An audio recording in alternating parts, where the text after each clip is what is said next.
All right. Hey, everybody. I think we are live and recording.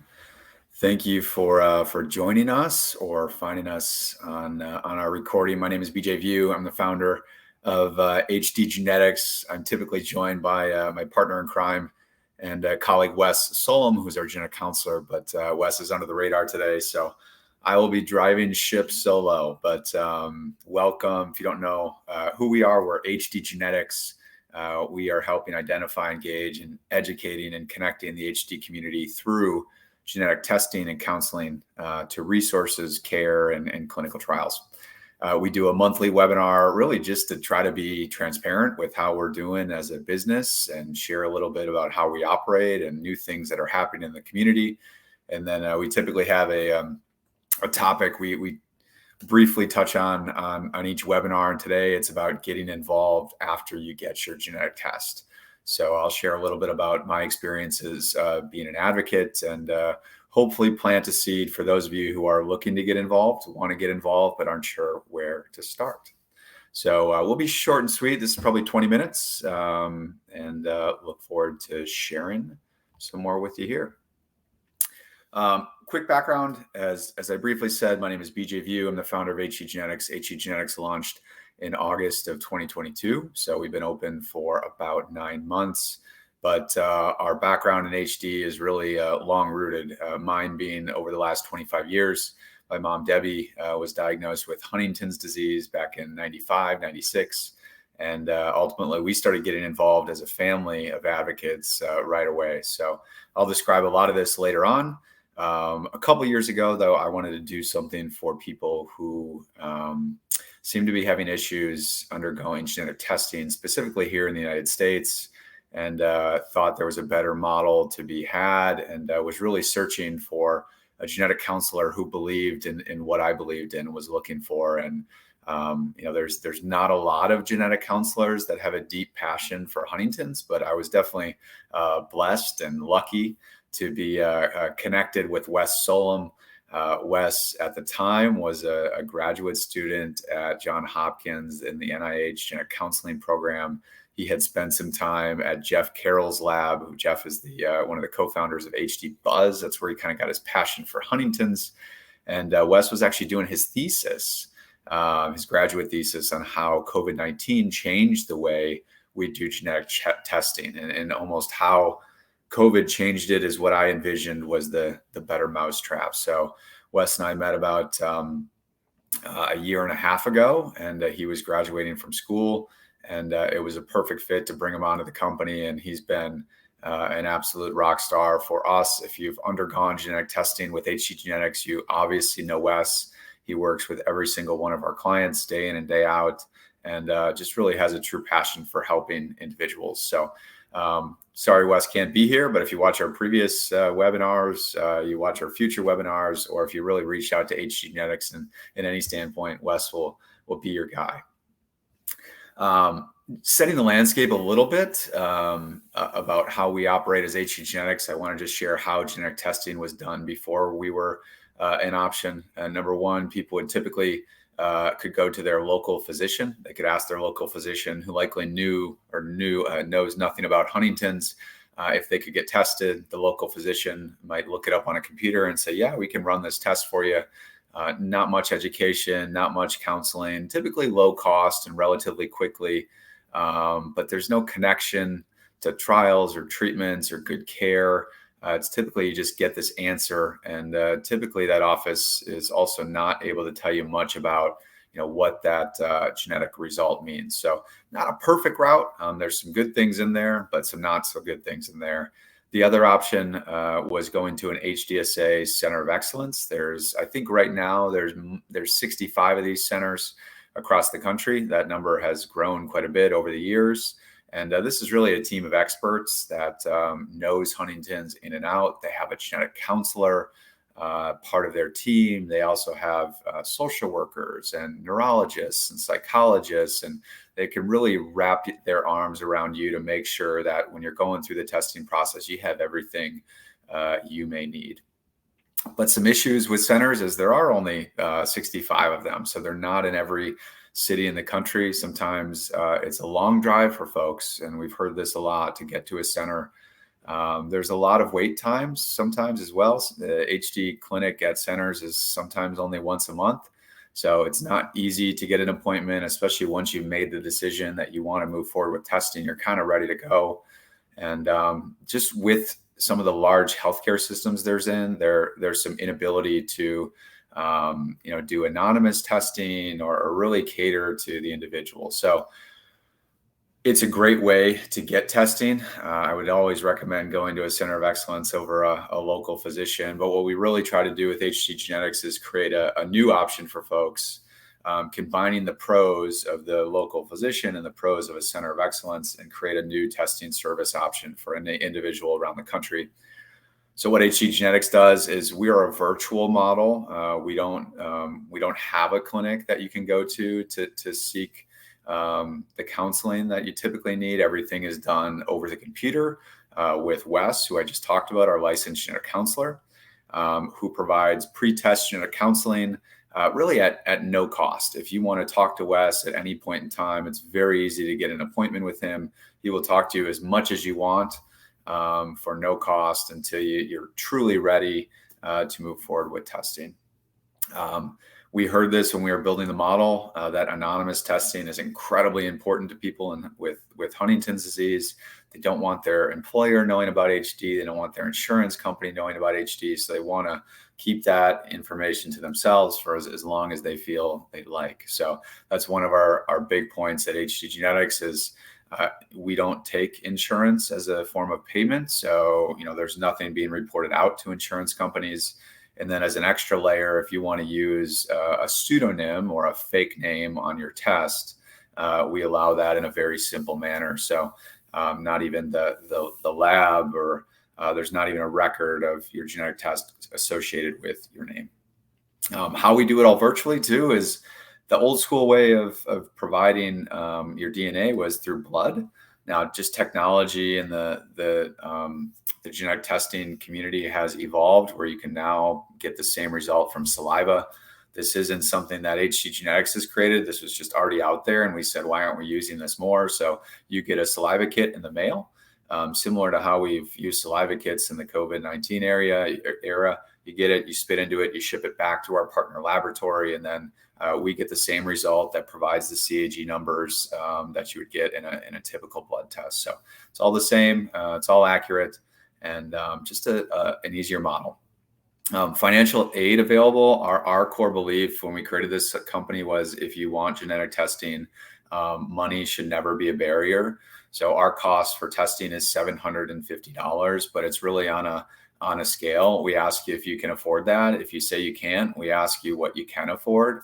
And you tell us what you think you can afford. We don't want anybody to break the bank, but we've also set up a partnership with Help for HD, which is an HD nonprofit organization that has a large pool of funds that will help offset whatever you can't afford. So we have plenty of people who aren't able to pay anything, but that doesn't restrict them from getting testing. So if you think finances are an issue, please don't, because we want to make sure that whoever wants and is ready for a test can get the results. And then education and connection our core is not just about spitting you out a result and saying goodbye, good luck. It's providing the education and the connection to what might be next on your Huntington's disease journey. So connecting you with the right specialized care, educating you about clinical trials, talking to you about the right support, talking to you about the advocacy resources that are out there.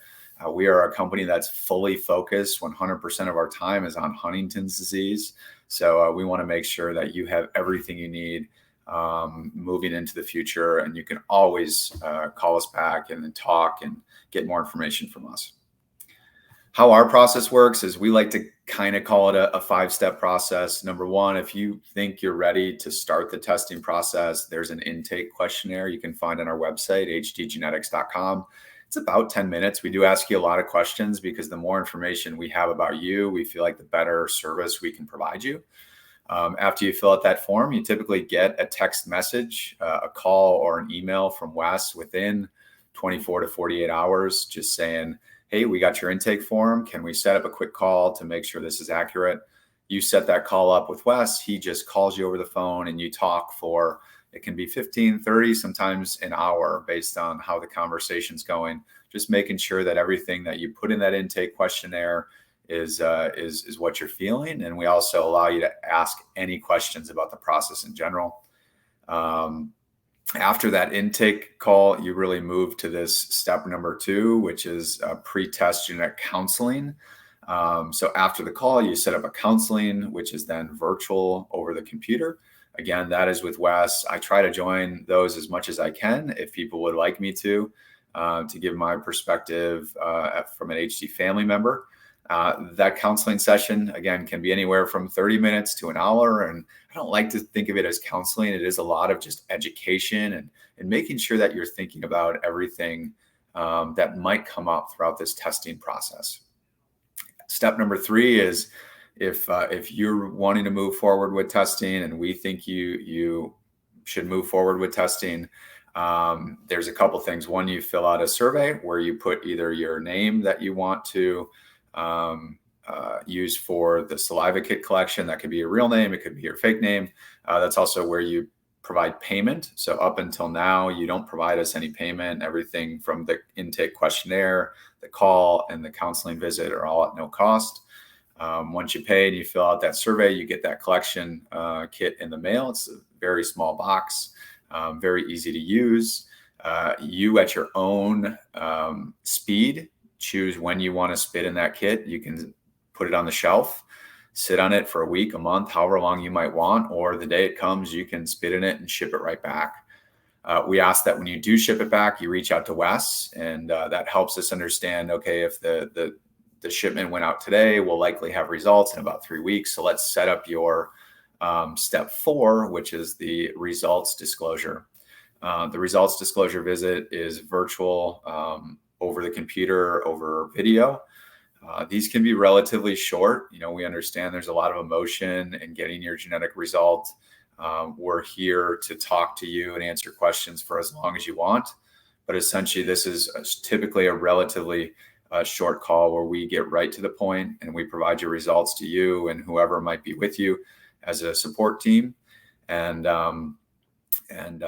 just allow you to, keep us on or tell us that's all you're looking for today. Where the follow-up comes is we schedule a call with you again 1 week after your results. And this is really just checking in to see how you're doing, if you have any questions, how you're processing, and how you want to move forward.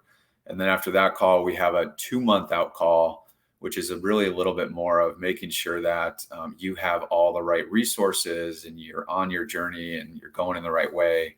But it doesn't stop there. If you want to have calls with Wes or myself at any point in time, you can call us back at no cost and we'll talk with you. We'll connect you. We'll do anything we can to help you and your family. So the average time from start to finish, if you schedule appointments relatively quickly and you spit in the kit quickly, can be about a month. It's probably a little longer than that. But it is a little bit driven just on your availability. Wes, because he's 100% focused on HD, has a relatively open calendar and can be very flexible to fit your needs in. This is our team. As I mentioned, I'm the founder, president. I don't spend 100% of my life on HD Genetics. Wes is really 100% of his life is in the business and operating with clients every single day. So he's pretty much the face of HD Genetics on a day-to-day operation. He is every touch point with our clients. He is there. In some states, in order to order a test, we have to have a physician signature. So the 2 women on the right, Dr. Jamie Hatcher-Martin and Dr. Bridget Principoli-Wolf, help sign off in states where Wes can't actually write the test. So they are a supportive function of HD Genetics in order to help this train keep moving. We do have a handful of advisors that provide their time and energy as volunteers. Dr. Jody Corey-Bloom and Dr. Martha Nance are kind of world-renowned neurologists and directors at Huntington's Disease Centers of Excellence. Ellen Matloff is a genetic counselor and CEO of her own company. And then Michael Berman and Arvind Sridharan are just HD advocates who have been in the community for a long time, who provide expertise on the community, on the pharmaceutical industry, on really anything business-wise to help HD Genetics. So could not do that without this whole team, and incredibly grateful for everybody's time. This is just sharing a little bit of where we've come since August. We opened our doors in August. We were only available to start in 14 states. We're now available pretty much in all 50 states. We can offer counseling. We still have a couple hiccups in a couple states to order testing, but those are barriers we can jump through. But as you can see, we've had a huge uptick in clients. So the dark blue line is the individuals who have filled out an intake form. That's that first step I talked about, pretty much saying, hey, here's all my info, I'm interested. As of today, June 27th, 2023, I think we've had 256 people start our process. But as you can imagine, not everyone who fills out an intake form actually moves forward with testing. Some people fill out an intake form and we never hear from them again. They never even set up a call. Some people set up a call, set up a counseling session, and after thinking about it and talking with Wes, they tell us, I'm not ready right now. Let's just pause this. Totally fine. I actually think we prefer that. We want people. We don't want to push people just to get a test result. So these are numbers that are actually higher than we expected, and we continue to see just a huge demand and the option that we provide at HD Genetics, and we're hopefully excited to continue to help as many people as we can. This is just another service we continue to talk about. Yes, we offer genetic testing and counseling, but what's next? Especially what's for those people who have already had a genetic test, who still need support, who still need help.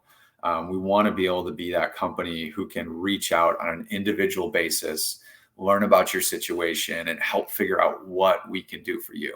Do you need help finding a center of excellence? Do you need help weeding through the clinical trial options? Do you need help figuring out resources for you or your family? We want to provide that service at no cost, virtual, not healthcare advice, but instead really guidance, education, and resources to help you on your journey. So this is something we've talked about for a while, something we hope to officially launch soon, but we're kind of doing it on an ad hoc basis right now. And hopefully it's continues to be of value for many folks. Today is my mom's birthday. My mom passed away 11 years ago. So I just wanted to put a slide in here to say happy birthday to my mom. She was kind of the inspiration behind getting involved, which I'm going to slowly move to as the topic for the webinar today. My mom was diagnosed in 1995, as I mentioned, and really from the get-go, after she was diagnosed, she started getting involved. She started knocking on the doors of senators and congressmen and women, educating them about Huntington's, taking them to a long-term care facility, talking about needing more funding. And then that eventually spurred into my family starting our local fundraiser in the Minneapolis area called the Twin Cities Hoopathon, which helped raise a bunch of money over the years for the Huntington's Disease Society of America. So happy birthday, Mom. This is all kind of continues to be a tribute to you and everything you brought to so many people.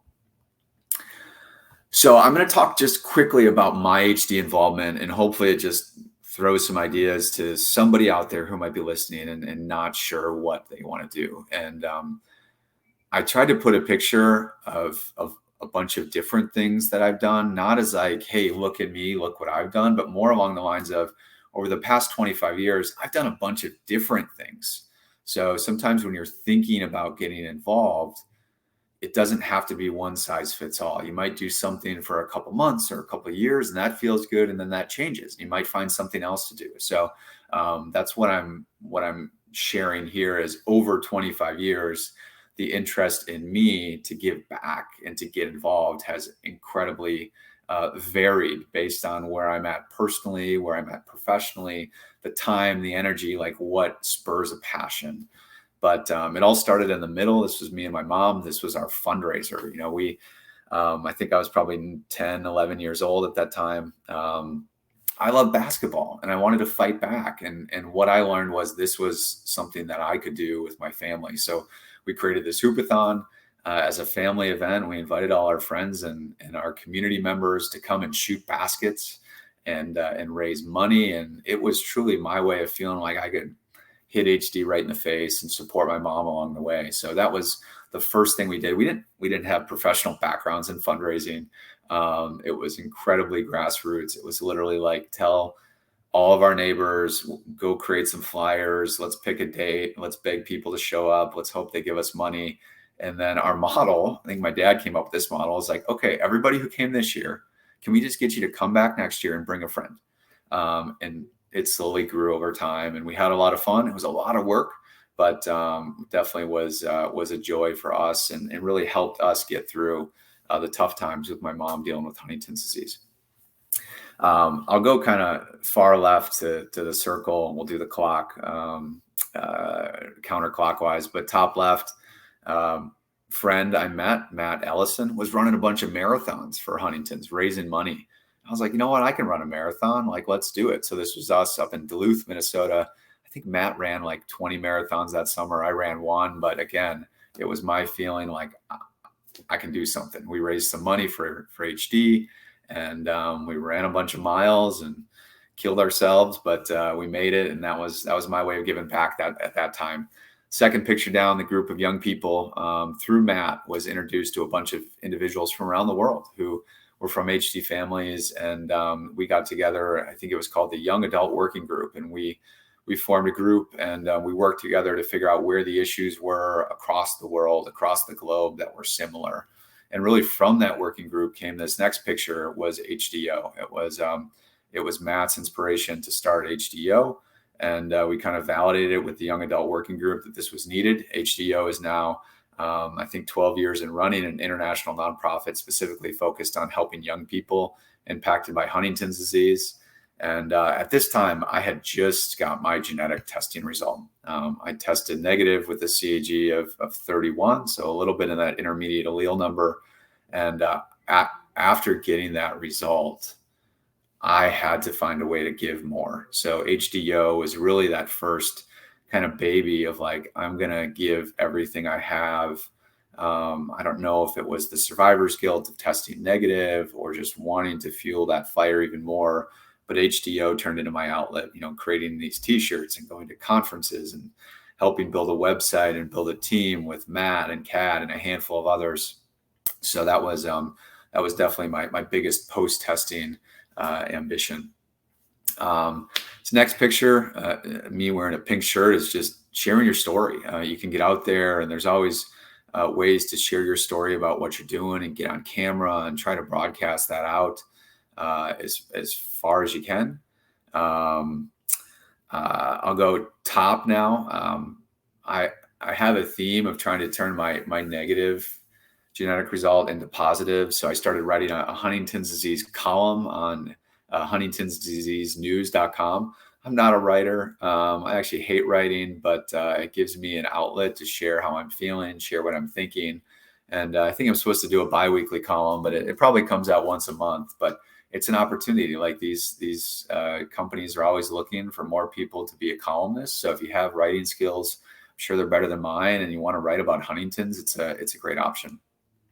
Then I'll go, I guess, me wearing a suit there. That was probably 7 years ago. This was me speaking. A pharmaceutical company approached me and wanted to hear my story, and had the opportunity to talk about my mom and my family with the Hoopathon and testing and kind of provide some motivation to this company and their whole team who was new into the Huntington's market.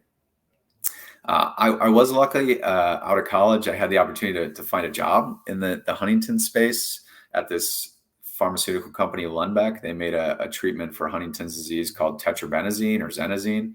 And I got to work in the sales field and go by doctors' lunches and talk about Huntington's for a career. And that was a pretty cool opportunity. Next one with this Viau is giving back to research. Another one of the first things I did post-testing was there was a research study out of the University of Iowa called Predict HD. It's now called Prevent HD at the University of Wisconsin-Madison. And they needed people to participate in an observational trial. So you give blood, you take part in these tests, you now give CSF fluid. And you could only participate if you had already done genetic testing. And I really wanted to give back, but I couldn't. So once I did test, that was one of the first emails that I sent was, hey, I'm ready to test, and I'm ready, or not, I'm ready to test. I'm ready to participate in this trial because I want to help accelerate research. The next one, me sitting on a chair, is just getting out and sharing your opinions with professionals. This was myself at the Huntington's disease study group in 2021, maybe. And this was just an opportunity to share my views and my opinions with more of the clinical physicians in the Huntington space. And one of which happened with this guy with this ear. This image is through that in a friendship with Seth Rotberg, who's a patient advocate. We went to the FDA, the Food and Drug Administration, and we helped spearhead a patient listening session with the support of six other HD community members, sharing our story with the FDA, who approves or denies medicines here in the United States, talking about the needs of young people. And then lastly is where I'm at today, where I put all my time and energy in the HD space is HD genetics. Like I kept hearing through all this involvement that people needed a better testing option. To me, that was like the first thing many people do in their HD journey was get genetic testing. But there were so many barriers or hoops or emotional negativity that truly didn't need to be there. And that's where I put all my time and energy. So this is 25 years of accumulated efforts and something I've always enjoyed. It's taken up a ton of time and energy, but something that gives me fuel to fight back. It gives me passion. It's given me a professional career. So when we talk over the next few slides, I'm not saying you have to do any of this or all of this. It's more of just saying you don't have to have that one size fits all. It changes over time, how you grow, what you know, who you know, and hopefully we'll plant some seeds of saying, hey, I want to do that, or hey, I could do that too.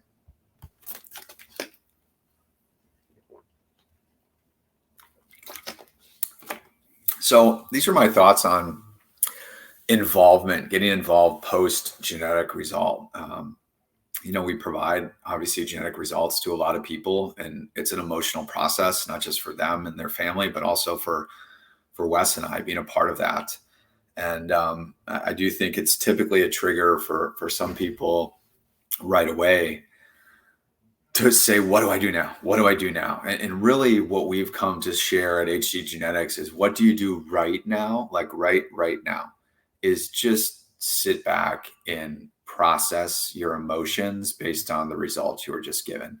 If you're positive, if you're negative, if you're in the gray area, you don't need to do something today. You actually don't even need to do something tomorrow. Just soak it in, think about it, and time helps with that process. And then once you have the opportunity to really regroup, feel like you're on your 2 feet again, what do you want to do? I think that's when you have to think of where do you want to go? What do you need that would help you? Where do you have a passion that could help others? And that leads to just having conversations. There's a lot of people to talk to who do different things. Talk to a bunch of people, learn what they did, learn how they got involved, learn what they might be doing, and try to figure out like what that might be for you. I really struggle when people come to me and they say, what do I do? I very rarely say you need to do this, because what I think you need might not align. I can give you ideas, but ultimately like you have to decide what makes you feel right, if this is even something you want to do. Dip your toe in. You don't need to jump off the high dive. I was thinking of pools this morning to figure out the water temperature, right? You can walk around and stick your finger in, stick your toe in. And then when you're ready, maybe you can go off like the medium board and then work your way up to the high board. But just dip your toe in first. Like try something very easy. You don't have to start a hoopathon. You don't have to start an advocacy group. You don't have to jump right into some major clinical research study. You can get involved in different ways very slowly over time to help make sure that that's what's right for you. Because you have to find what feels right, what makes you feel good inside, what do you actually enjoy doing. I think the best advocates are ones who truly find something they enjoy to do with their time. It's not looked at as like, oh, I've got to go volunteer. I have to go do this thing because I said I would. It's like you have to find a joy in it. And if you can find the joy in it, I think you can actually feel like you're then punching HD back. And that brings you the ultimate joy of being an advocate. And when you found that ultimate joy, then accelerate it. No one's forcing you to get involved, but if it feels right and it feels good and you feel like you're helping people, then pedal to the metal and go for it. There's a lot of options and opportunity out there to really help you, but also help the community as well. Now, there are lots of ways to get involved. I think the first thing that typically comes to mind is the advocacy organizations or the patient advocacy 501c3 nonprofits. There's many. There's a handful in just the Huntington's community. There's Help for HD. There's HDYO. There's HD Reach. There's HDSA. So you can get involved in these organizations, from getting involved in a fundraiser to getting involved in a chapter, to sitting on a board, to just being a volunteer, to being an advisor. There are so many ways these advocacy organizations crave volunteers who want to get involved. So plethora of options in this first bullet. Number two is fundraise. Like, I think anyone has the ability to fundraise. When my family did it, again, we had no knowledge or skill. We just did it. If we fell on our butts, like whatever, it didn't matter. We were going to try. But you have to find something you enjoy to do with your network, meaning your friends, your family, your coworkers. Like, what is somebody, what would bring you joy? For us, I guess for our family, it was basketball at the time. But, could it be another sport, or, could it be another activity? People do walks, people do bar crawls, people do golf events, people do dinners and happy hours. And, you can be crazy creative with what you might want to do. And there's plenty of opportunity to do it. And there's a lot of organizations who you could do it for. But this is just something you have to figure out and talk to people about. Is if you wanted to create a fundraiser, how do you start it? And then what are you raising funds? What are you doing with those funds? You have that opportunity as a fundraiser to figure that out. Share your story typically comes with fundraising. I think there's a value in sharing your story. And then once it gets to the community, for asking for something, ask for help. Hey, I need your dollars, your quarters, your time, your energy, your donations. But you can also just share your story regardless of having a fundraiser. Scientific research, this is huge. Until we have better treatments, we need more people to be involved. Again, you don't have to jump into a spinal tap or a brain surgery treatment that is clinical research. There's observational trials. There's surveys you can take. There's a lot of ways to get involved. The best one we always push for is Enroll HD. Enroll HD is an observational study you can participate in. If you tested positive, negative, they still might even be looking for controls. So family members who weren't even at risk, you get to go to an HD center. You get to participate for a couple hours. You get to meet the team, you get to ask questions, and you get to leave kind of feeling like I helped accelerate research. Pharmaceutical companies, many of them, there's probably 15 plus who have HD programs right now. They're always looking for opportunities to help their team learn about HD. So they have opportunities for you to speak with them, for you to understand what they're doing. You can meet them typically at Huntington's disease conferences, and you can ask them if they have any opportunities for you as an advocate to get involved. Sometimes they pay you for your time and energy. Sometimes it's volunteer, but a lot of opportunities with the pharma industry. And then advocate for access. HD voices in the community, it needs to be heard. There's things like the Parity Act, or there's things like the patient listening session that I talked about that we hosted last summer. There's going to be more need for voices into the governmental agencies as new treatments come alive. And we're really going to need to help share our stories and share our need for new treatments to help accelerate not just approvals, but also the ability for everybody to access the medication, actually get the medication in their hands at an affordable price. So ways to get involved, there's so many. It really is very a very tough decision to figure out exactly what you might want to do. But again, dip your toe in, try a bunch of different things, figure out what feels right. And if you have nowhere to start, my biggest advice is just to call me.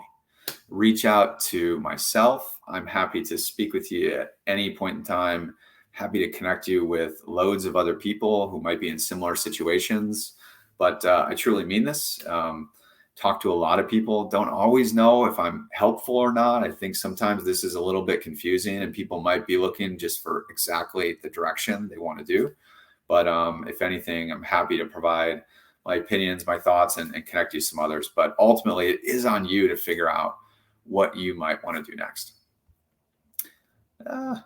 Okay, last couple slides real quick. Connect with us in a couple different ways. I guess live or virtual. These are two events coming up that Help for HD is hosting. The first one actually on the right is a virtual hype day. This is where they get people online in a highly interactive educational event with professionals from across the world. And this one is this Saturday, July 1st, 8 to 1:25. That's Pacific time. So 11 a.m. Eastern to 4:25 Pacific. I'll be there speaking about HD genetics. I'm happy to answer questions there. But also they're having an in-person event in Michigan, just outside of Detroit on August 11th. I think that's Saturday. No, it's Saturday, August 12th. Starts on the 11th. Wes will be there presenting on HD genetics, and we'll probably have a table, and you can interact with Wes if you are in the Detroit area. Help for HD also has a large conference coming up in October in San Diego, I believe we're going to be at. So if San Diego is more in your region, feel free to check that out. We were recently in New Orleans at the HDSA annual convention. We had a great time out there. Awesome to interact with so many individuals. So we're around, we're all over the place, and we'll look forward to connecting with you live. Virtual though, if you have a chance, we host a monthly virtual support group in partnership with HD Reach, which is one of the HD advocacy organizations. It is the first Wednesday every month. We just started this a couple months ago. It is at 4 p.m. Eastern.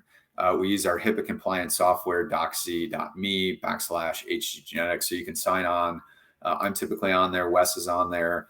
Erica, who's an HD family member and social worker at HD Reach, is there. And it's also a place to just meet others and ask questions. And it's very casual. You can join as yourself. You can join with a fake name. You can join with a camera, not a camera. It's totally up to you. We've also created a Facebook page or group. It's just called Huntington's disease genetic testing. It's not crazy active right now, but we're growing a group of people. If you have any questions about genetic testing and want to meet others or ask questions, you can join this and have the opportunity to just connect and learn. Lastly, is just thanks for being here. Thanks for finding us on YouTube or watching the webinar. Connect with us on the other social stuff, HD Genetics on Instagram. We try to get our stuff out there. We're on Facebook. We're on YouTube, obviously. We're on Twitter. You can also find Wes and I in many different ways. You can email me, find me on Twitter. Here's my monthly column I write.